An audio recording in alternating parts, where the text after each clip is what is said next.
Kathy was a very happy child. She loved to go horseback riding. She loved to go playing in the bush, blueberry picking. She's very happy. Growing up, we knew that there was a child that was abducted in the area, and that was pretty much in every household. Parents would tell the children, be careful on the street, don't talk to strangers. It was awful. At the time, we didn't realize what was going on until we realized she wasn't coming back.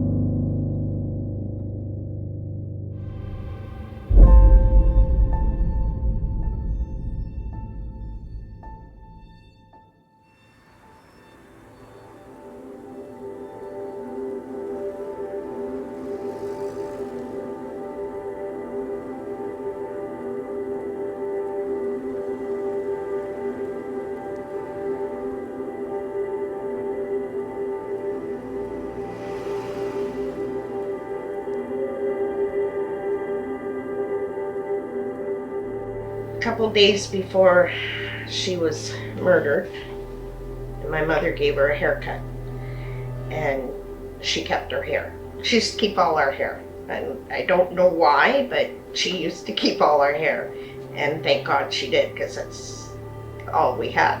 I remember going home from school, and Kathy was at home. My mother had asked her to go to the store and pick up a couple things, to pick her check up at the mail and go to the store. I don't remember the full conversation, but I remember Kathy asking me to go with her, and I didn't. October 20th, 1970. Karen was 10 years old, and Aline, the youngest, was 8 years old. Karen got an idea of getting some paper mache, going to the store and getting some paper mache to make some paper mache balloon things. And so we talked my mom into it. We told her we could meet Kathy on the way there. So my mom agreed, and we walked into Kirkland from Harvey. Barry Mannion stopped us on the way to the store, and he had asked us if Kathy still lived at home. They said yes, and then the truck took off. We carried on, we went to the store, but we found that strange, but we were kids, so we didn't really think much of it. As they're walking back home, they couldn't find Kathy on the road, but they see the green truck coming towards them, and they see Kathy in the passenger seat of the truck. Karen said, "There's Kathy."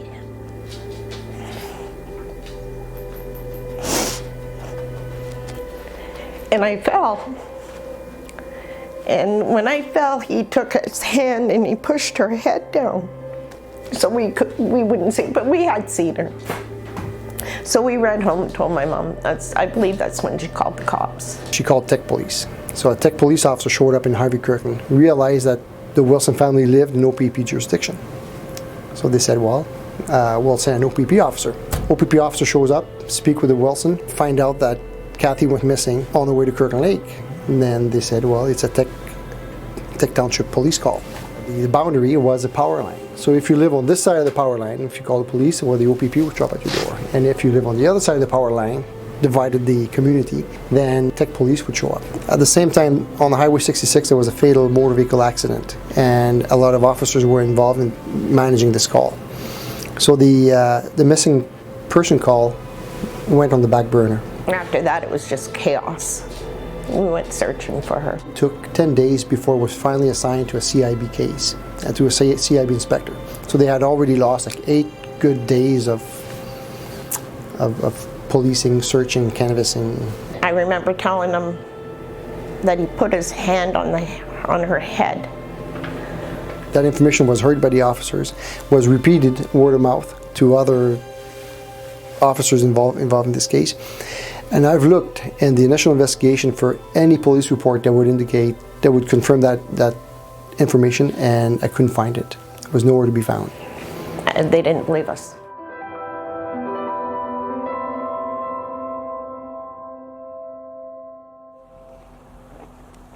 The Catherine Wilson case was brought to me in June of 2006. I had just been assigned to the Criminal Investigations Branch as a major case manager, detective inspector out of the North Bay office.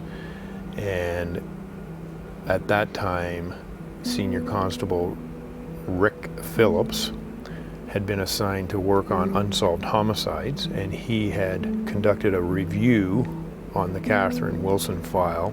Most people can get up in the morning and tell you what they done from daylight till dark, but they can't tell you exactly what minute they did it. So on reviewing the file, I took everyone's statement and made them go through from morning to night process. And ultimately I done just about a complete timeline for Mannion on the day that Catherine Wilson disappeared. He felt very strongly about the need for this case to be assigned as an active investigation. Quite frankly, told him that it was solvable and that Mannion done it.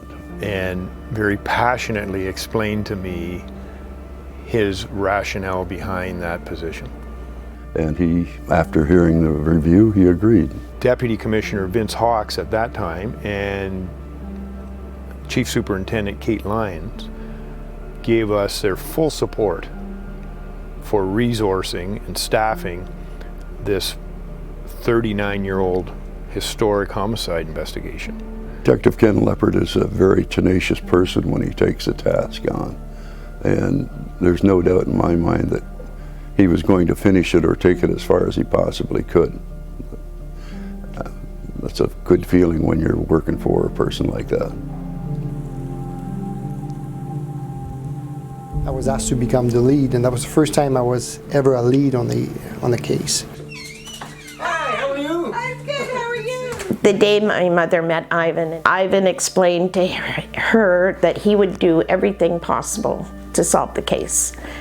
And my mother believed him, and Ivan became part of our family and is still part of my family. In 2008, I was looking for any indication that could corroborate the sister's eyewitness account. Although as a result of the subsequent investigations, unfortunately, both sisters had been interviewed a number of times, and that created a record of conflicting statements. I looked in the vault and I could find an old box. There's an old cardboard box, and I looked inside the box and there was a bunch of police notebooks from way back in the 70s. So I started looking to see if I could find any notes from a police officer that would corroborate Annin and Karen. Couldn't find anything to substantiate their information. At some point I started to think, well, maybe it's written at the back of the notebook, because an officer sometimes will take rough notes at the back of the notebook if they're in a hurry, and then do proper notes when they have more time. So I go through all the notebooks again, and I do find one notebook entry. Something to the effect, Karen Wilson told police that a man in a green truck with a white cap stopped and asked them if Kathy still lived at home. So that was, I think, the little piece of feather we needed to tip the scale in our favor to give us the reasonable ground. So I was very happy with it, to be able to corroborate our two eyewitnesses. We began trying to strategize. Is there an undercover strategy that we can implement that will allow us a reasonable opportunity to get close to Mr. Mannion and have discussions about his knowledge of Catherine Wilson's disappearance? On the Kathy Wilson case, one of the other officers came up with a scenario, without giving it away, helped me get to the front door of Barry's house.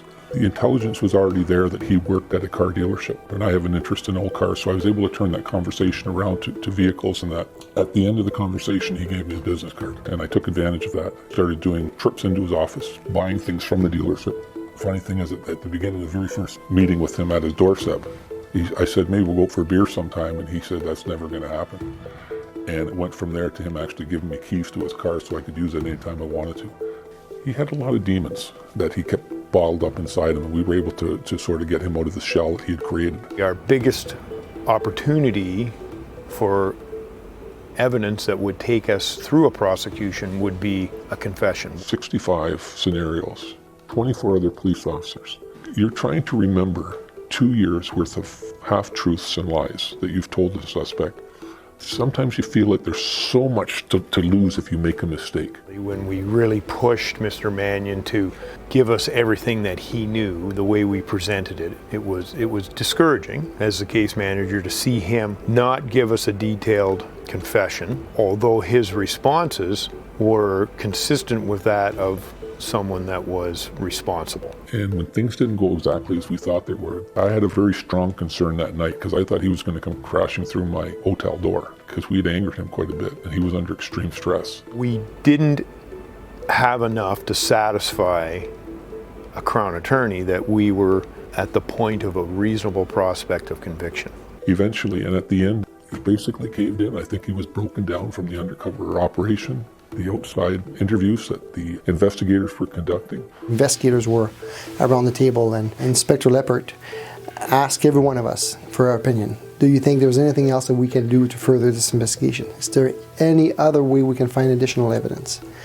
And at that point, we had said, we looked for that needle in the haystack.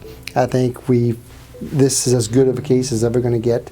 We have enough to arrest for the abduction of Kathy Wilson. Going into the shower and the phone rang, and Ivan called and said Mannion was arrested and charged. And I was just jumping for joy. We showed up at his place of work, and I remember telling Barry Mannion that he was arrested for the abduction of Kathy Wilson. And right away he went, to go and arrest the man that was behind every boogeyman story growing up. It was an important moment in my career. I think I'll never forget that. I couldn't call my mother. I had to go knock on her door. And I went and picked Karen up, and we went over to my mom's house and banged on the door, and she got up. She actually thought we won the lottery because she opened the door and I said, Mom, you're not going to believe it. And she said, what, you won the lottery? And I said, no, it's better than that. So Mannion's arrested. He's in jail. Yeah, she was a good feeling. Yeah.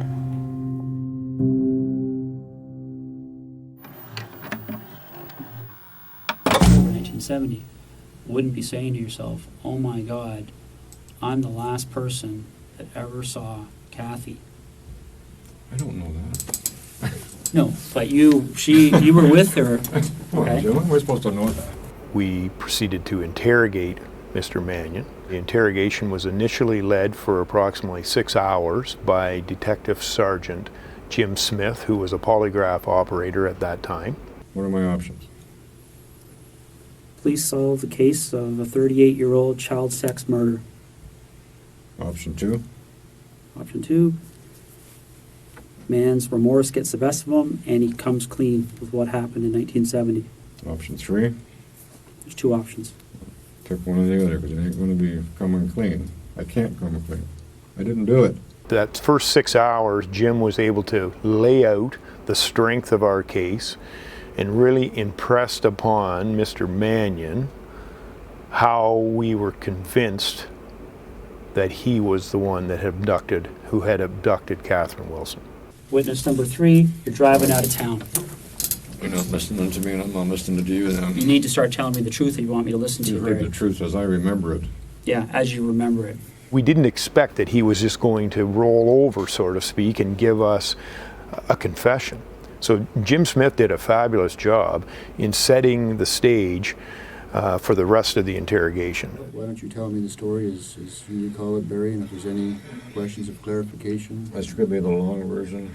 No, you're listening And to the it. long version will just make it sound like I'm making excuses, so we're going to go with the short version.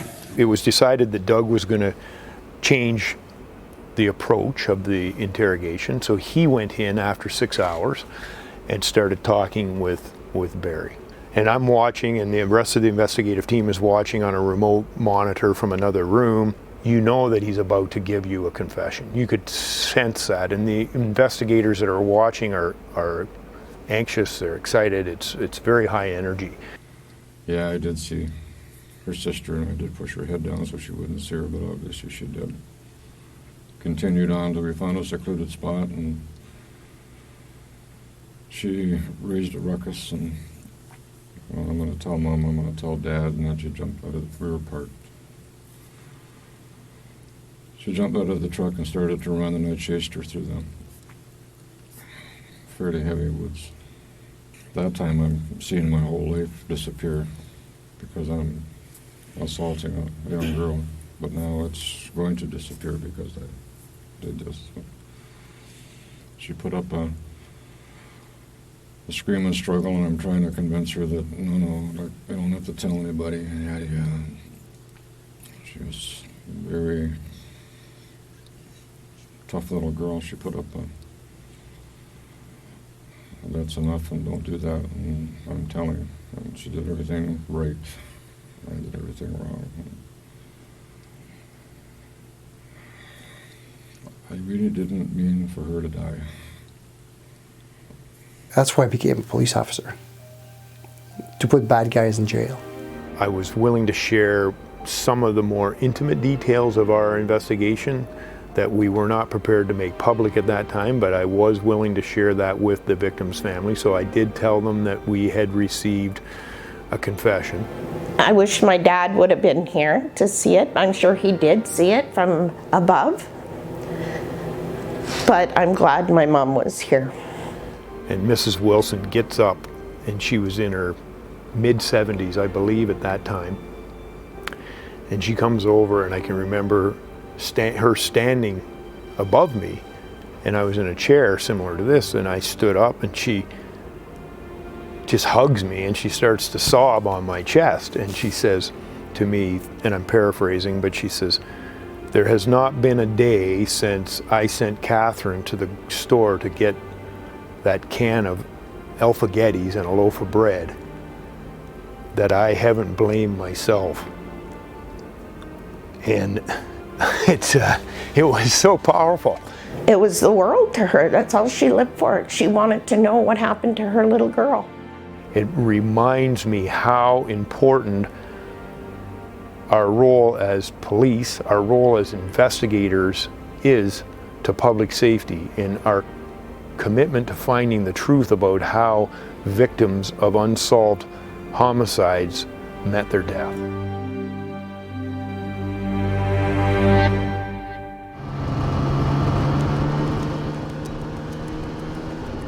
So not only did Mr. Mannion confess, but part of that confession was his indication that he was willing to take us back and do a walkthrough on video. And Kathy would have ran when she was facing Ivan snowmobile, would have ran to the right here.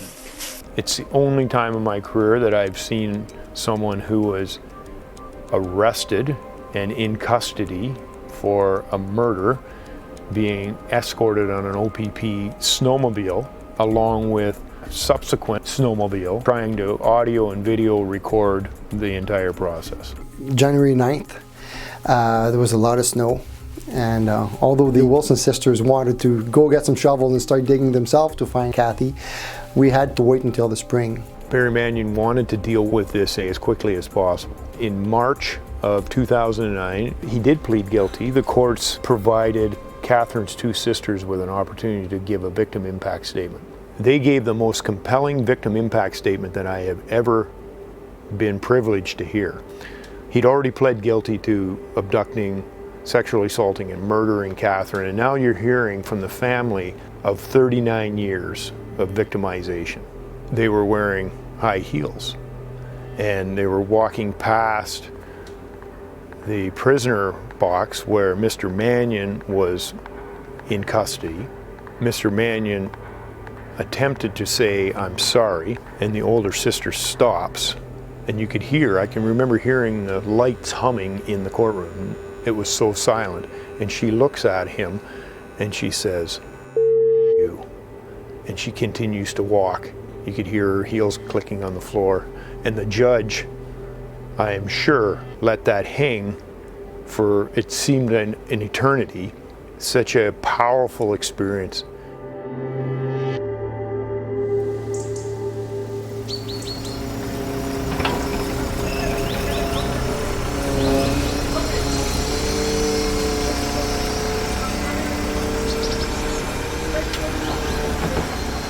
We had that team of anthropology students and professors on the site that Mr. Mannion had taken us to. They were there for 3 weeks, right up to the point of bringing in heavy equipment near the end. That wasn't necessarily at the recommendation of the anthropology students, but let's take every step possible to exhaust every opportunity while we're here. But we did not find any evidence of Catherine's remains. We had decided to mark a spot. So Karen and I took a piece of driftwood and some vines, and we tied it into a cross. And then we marked that as her grave. This case affected me professionally and personally, and made me realize why I became a police officer. And Kathy worked to school that day, so when she come home, she took it off. And I'm just imagining a little child that small. A murder investigation never closes. You know, if to all the people out there that think that they've gone away with murder, you got to think that sometime the right question will be asked of the right witness, or a piece of evidence will be discovered in an old dusty box in a vault, and that's going to be all we need to be the final piece of the puzzle that we've been building up. And if we do find that, we're coming for you. I just think that if somebody out there has any kind of doubt, even if it's 40 years, there is hope to find who did it. You know, you don't think there is, but there is. Sometimes it's hard to keep that hope alive though.